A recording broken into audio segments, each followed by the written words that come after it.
Hello,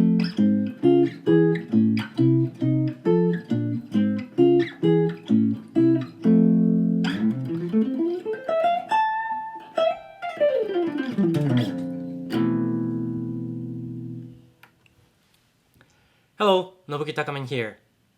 Today, I would like to show you a simple exercise that is very important when you study how to play over the changes.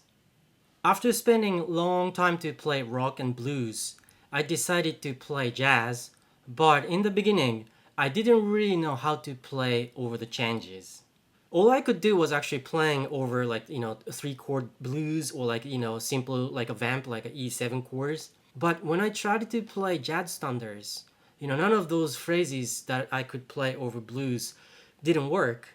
Later on, I discovered how important it is to know all the chord tones, especially the thirds. Knowing the third is very, very important for one crucial reason. That is, the third defines the chord. If you have a major chord, for instance F major, you have a major third in it. And if you want to play F minor chord, all you have to do is lower the third and then make it like a minor third, and this now sounds like a minor chord.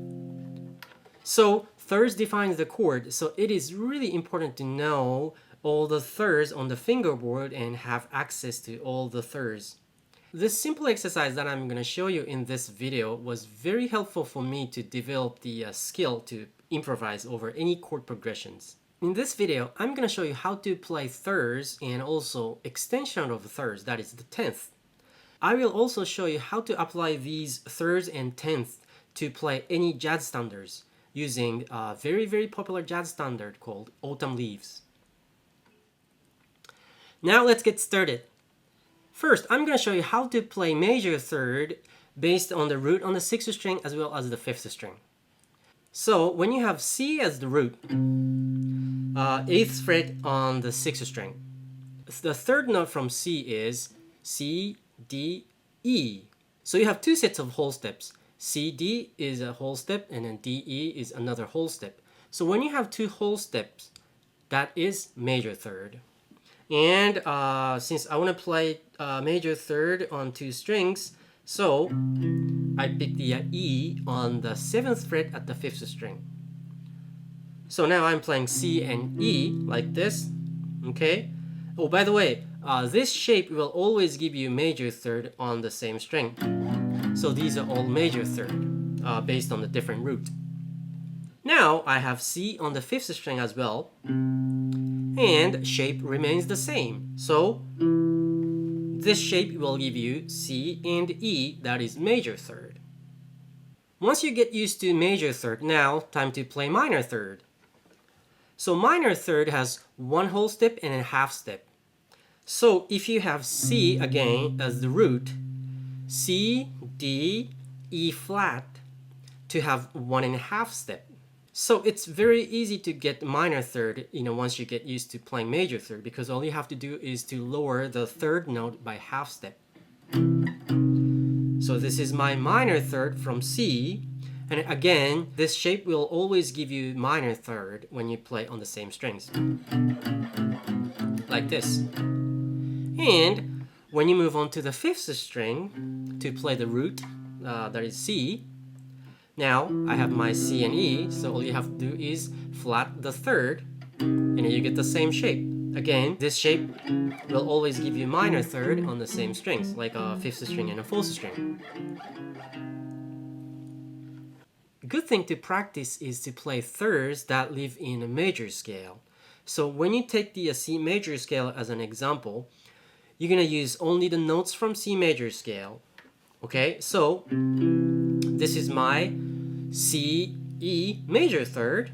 Now when I move up to the next note, scale degree, which is D, I won't use the same shape because I need to use the notes from C major scale. So now it becomes minor third. So C and major third, D, you have a minor third, E, you have a minor third, F and A, that is major third, and B, that is major third, A and C, that is minor third, B and D, this is a minor third, and finally it goes back to where we started, that is C and E.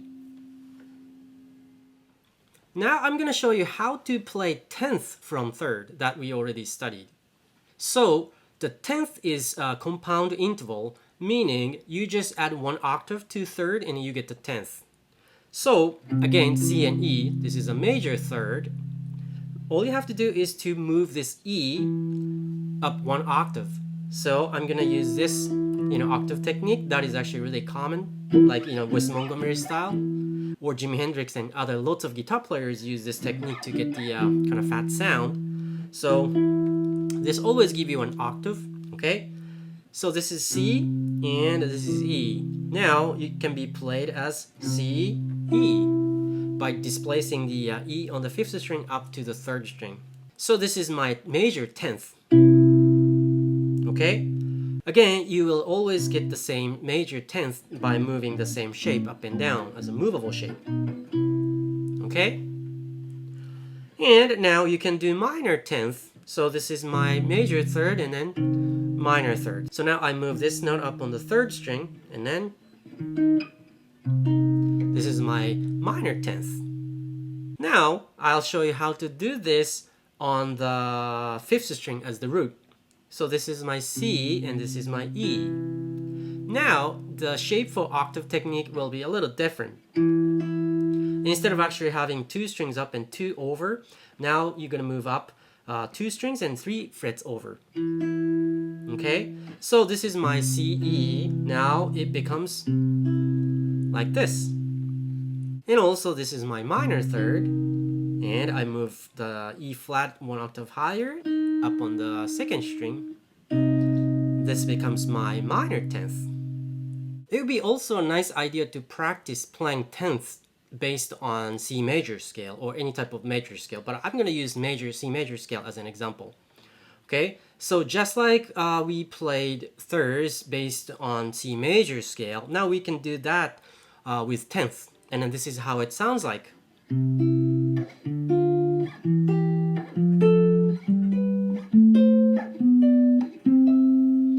It can actually start from anywhere.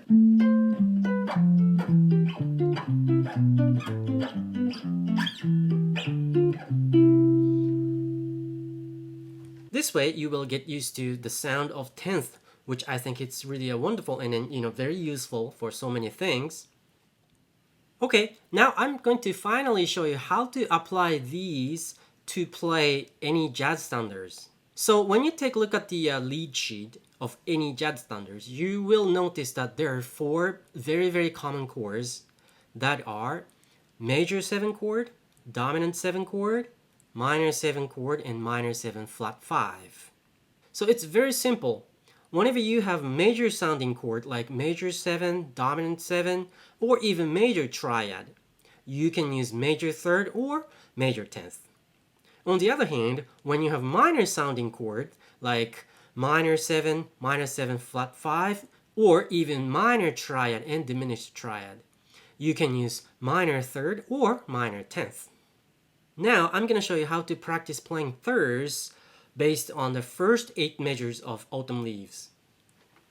Okay, so the first chord is C minor, so I'm going to pick the C as the root and I pick the minor third. Next I have F7, so I'm going to pick F here and major third. B flat is the next chord, B flat major 7, so I'm going to pick B flat as the bass, and now I'm adding the major third. Next chord is E flat major 7, so I'm going to pick major third. Alright? I'll keep going. Next chord is A minor 7 flat 5, D7, and G minor. So I'm going to pick minor third for A minor 7 flat 5. D7, I'm going to pick major third, and I picked the minor third for G to play G minor 7. Now I could do that with 10th. So C minor 7, F7, B flat major 7, E flat major 7, A minor 7 flat 5, D7, G minor 7. And oftentimes you will play G7 to go back to the 9th measure. So you can do, major 10th or major 3rd. So now I showed you how to play first 8 measures of Autumn Leaves, and next 8 measures are with the same progression, almost same progression as the first 8. And after that it gets a little bit more busier, but I actually have the PDF of this exercise over Autumn Leaves on my Patreon page. So please find more detail in the descriptions below. Now I'm gonna play first half of the song with thirds and second half of the song with 10th. Here we go. 1, 2, 3, 4.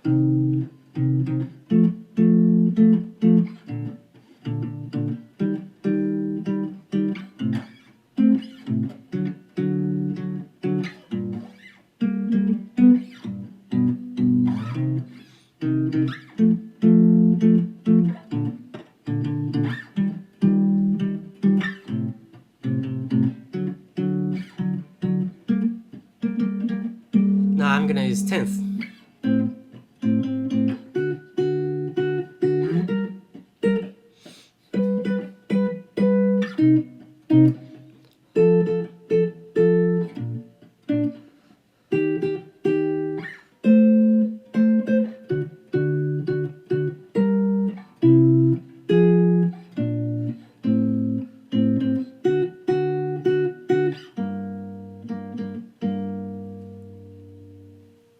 Very simple, but it's really effective way to internalize the chord progressions of any song. Once you get used to playing thirds and 10th everywhere on the fingerboard, you can do things like upper neighbor tone, lower neighbor tone, or approach notes. So when you improvise using Autumn Leaves, you can do something like upper neighbor tone or lower neighbor tone. Chromatic approach even.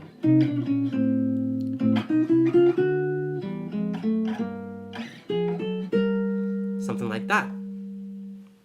In the next video, I will show you the other important note from the chord. So please subscribe to my YouTube channel so that you won't miss my upcoming tutorial videos. Thank you so much for watching, and see you next time.